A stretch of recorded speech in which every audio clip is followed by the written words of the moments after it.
man je parle des faits ah li ma gisagum ak li ma déggagum d'abord daa mel ni déclare DPG bi du am parce que déjà camp bi ko war a def je pense que ils sont pas prêts à le faire parce que déjà hier démb dans leur communication c'est le groupe nu mu tuddati groupe Yewwi Askan Wi mooy seen kii parlementaire bi déjà im dafee définir na les kii parce que bon en fait il nous a tous édifiés parce que nee na déjà rien n'impose au premier ministre mu def déclaration de politique générale parce que règlement intérieur bi ko instauré à l'Assemblée nationale bon mes mots sont caducs invoquant maintenant mooy bi Macky Sall supprimé le poste de premier ministre après ba ñu nommé waat Amadou Ba premier ministre donc de ipso facto bu ñu kiiyee bu ñu supprimer poste bi ipso facto kii boobu tamit day règlement intérieur boobu bi consacré déclaration de politique générale yi boobu day dem n'est-ce pas day sauter donc ñoom si loolu lañ sukkandeku nee na déjà benn déjà du am n'est-ce pas benn déjà donc c'est pas une obligation pour Ousmane Sonko mu dem Assemblée nationale def déclaration de politique générale après gis nañu aussi tey beneen encore dans la communication Guy Marius Sagna ñëw na par une lettre adressée à Ousmane Sonko xamal ko ne c'est pas la peine muy dem defi déclaration de politique générale alors j'ai vu aussi l'ancien ministre du travail de Macky Sall Samba Sy secrétaire général du PIT moom il se dit même convaincu que le premier ministre du dem def déclaration de politique générale parce que amul il n'est pas prêt c'est-à-dire moom nee na Ousmane Sonko n'est pas prêt matériellement et je pense bon d'après ses explications il n'est pas prêt à faire une politique de déclaration de politique générale ce qui est curieux n'est-ce pas donc pour moi donc partant de tous ces faits depuis hier mais aujourd'hui Doudou Wade aussi wax na ko il a dit la même chose donc partant de ces faits d'hier à aujourd'hui pour man déclaration de politique générale bi duñ ko def et maintenant aussi c'est vrai que bu ñu toppee texte yi aussi rien n'oblige au premier ministre à le faire n'est-ce pas mais d'après ñeneen yi aussi ba léegi ni ñu ko waxee l'élégance quand même politique ça aurait été bien pour une élégance politique mu dem def ko parce que politique de déclaration de politique générale souvent mooy la charpente du programme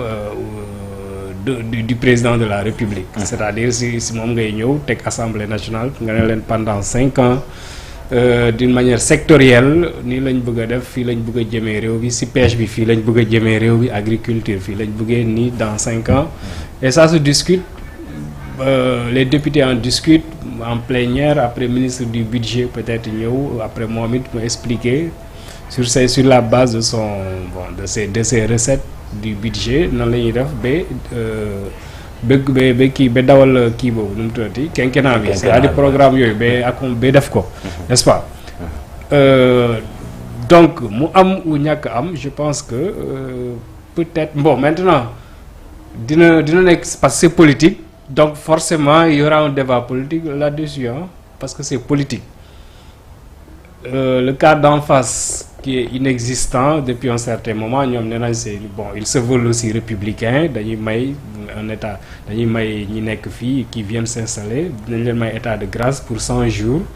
pour xool pour après commencer nag opposé wu mais là c'est une occasion pour ñoom aussi déjà tu vois les voix commencent à jaillir des chaumières commencé nañu wax fii wax fële donc c'est une manière aussi de prouver leur existence déjà wan leen que bon ñu ngi fii en face n'est-ce pas de toute manière aussi c'est peut-être que aussi il y avait des embûches et même même pas au conditionnel il y a des embûches le risque est que tey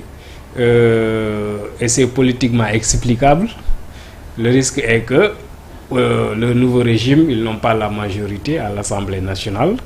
donc le président de le premier ministre bu demee à l'Assemblée pour sa politique de déclaration kii générale mën nañ ko opposer une motion de censure boo xam ne tey dina dina dissoudre gouvernement bi. Peut-être que après même bu ñu ko dissoudre on va le reconduire mu former waat beneen gouvernement mais de toute façon il y a cette épée de Damoclès de motion de censure. Donc je pense que d'une manière ou d'une autre. foofu lañ ci toll. Et bon politiquement il faut comprendre il faut comprendre les deux camps. C'est des batailles politiques installées si la ñu nekk. loolu moo ci gën a fees. Voilà donc il faut comprendre les deux camps. Que déclaration am ou bañ a am il faut les comprendre je pense que. si lañ ci toll quoi. D'accord dans un premier temps merci beaucoup mais foofu lay relancer d'accord foofu lay relancer Bokar Diouf c'est vrai c'est une obligation constitutionnelle mais au-delà de obligation boobu noonu sax tey bu ñu demee di tendeefal ba délai bi passé juillet normalement la ñu war a wax mais après boobu noonu vacances parlementaires dina am septembre je pense soit avant septembre la ñuy ñëw mais tey bon hypothèse bi soit ñaaw njort bi ci am si jamais ñu dissoudre li nga xam ne mooy assemblée nationale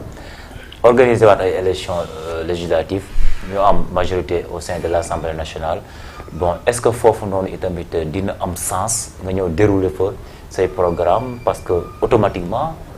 voilà dafay dem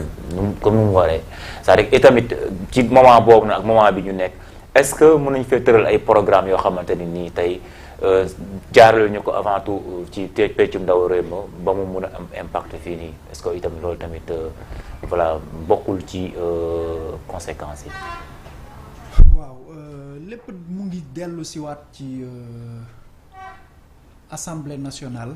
ak ña fa nekk maanaam ni ñu koy constituer parce que souvent dañu yàgg a gis ay députés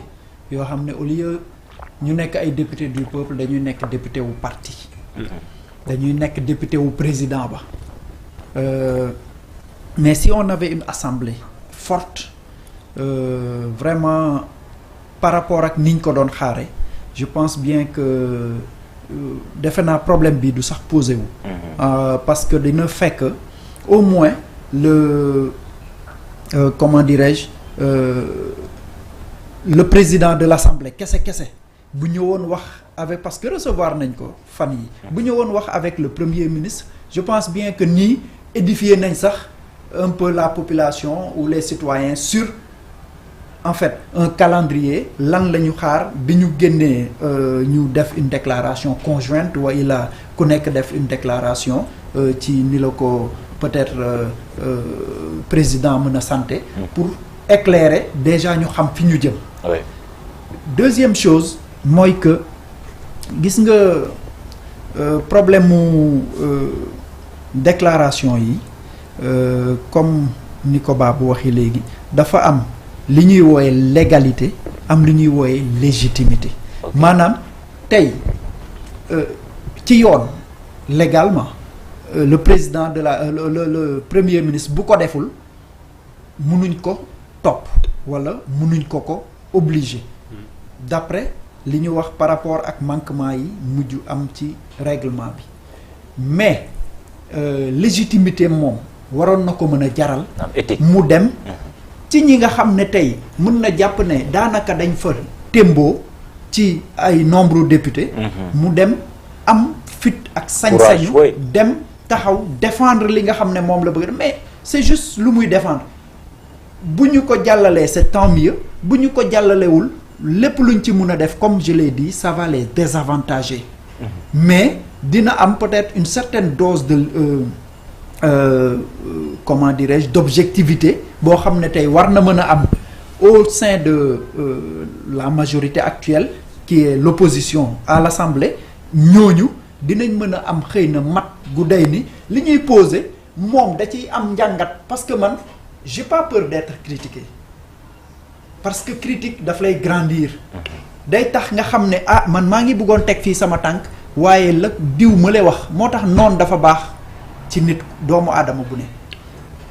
je dis noonu entre guillemets mais pour dire que ki nga xam ne pare na pour critiquer la wala ne la fa nga jëm doo fa yegg nga ne ko lu tax du ma fa yegg nga ne mu ne la sa tànk bii wala jéego bii nga teg boo ko tegee lii ak lii ak lii mën nañu ci fekk et cetera. dina la permettre yow nga mën ci gën a jagaat. importance opposition quoi. voilà importance opposition loolu la. ñu bàyyi leen ñu wax objectivement li nga xam ne xalaat nañ ne mooy manquement yi par rapport ak fi leen nouveau régime bi jëmee. man loolu sama opinion personnelle la di xalaat ne tey nag fii la réew mi toll mooy que en réalité opposition bi joué gul son rôle parce que salaamaaleykum le nouveau gouvernement wax rek ñu commencé di wax ne am nañ opportunité wala possibilité teg motion de censure déjà loolu ba mu génnee rek automatiquement le fossé laa doon moom mooy waral peut-être l'autre camp mais man dama gis ne tey motion de censure tey bu ñu ko defoon Sonko yàlla xam na ne du gàcceem. motion de censure tey ci assemblée bi nii mu tëddee du gàcceem. parce que amul motif après ñu mën a joyanti nag jéem a xool tey bu ñuy tegaat un nouveau gouvernement qu'est-ce qu'il faut et dites-vous bien que bu ñu wax la ko ñu ñàkk la ko wax depuis que ñu teg le gouvernement même bu doon 10 jours kese. c'est sûr que ci diggante bi ñoom am na lu nekk seen bopp yi loo xam ne si c'était à refaire am na affaire yoo xam ne peut-être duñ ko def wala sax ñu fal ñoo xam ne peut-être xalaat nañ ne peut-être mun nañ fa tegaat diw wala et cetera ça leur permet à ce que ñu joyantiwaat et puis dem avec véritablement l'équipe choc bi nga xam ne xalaat nañ ne ñoom war nañ ko mën a demee pour prendre à bras le corps donc li nga xam ne moom mooy programme bi nga xam ne jaayoon nañ ko Sénégalais yi programme bi nga xam ne jaayoon nañ ko Sénégalais yi ñu bind ko ñu ñàkk ko bind war nañ ko mën a défendre parce que Sénégalais yi adopté nañ ko ba pare donc il suffit que nga wax ko à l'Assemblée assemblée bi jéem ko neenal dina indi ay arguments mais je sais que le peuple va bien suivre léegi genre session yooyu peuple bi dañu koy suivre les citoyens dañuy scotché wu à leur télévision ñii seeni rajo pour suivre ko bu baax xam lan la ñu fa wax dinañ xam nag fan la dëgg gi féete et que en réalité ça va permettre pour man à ce nouveau gouvernement de pouvoir se réorienter pour pouvoir mieux